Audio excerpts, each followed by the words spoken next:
అందరికీ శుభోదయం. నా పేరు కే మానస.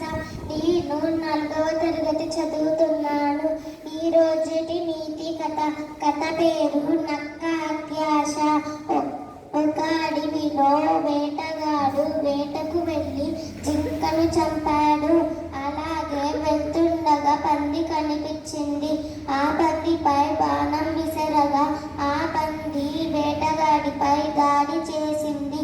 వేటగాడు గాయపడి మరణించాడు. ఆ తరువాత బాణం దెబ్బకు పంది కూడా మరణించింది. అటువైపు వస్తున్న ఒక నక్క మరణించి ఉన్న జింక వేటగాడు పందిని చూసి చాలా ఆహారం దొరికింది, ఇది చాలా రోజులకు సరిపోతుంది అని ఆనందపడింది. ఆకలితో ఉన్న నక్క మాంసం తినకుండా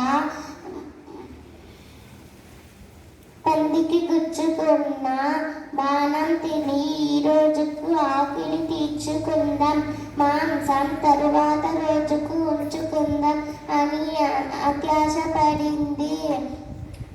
బాణాన్ని తినటానికి కొరికిన నక్క నోటిలో గుచ్చుకొని దెబ్బకు మరణించింది. నీతి: అత్యాశ పనికి రాదు. ధన్యవాదములు.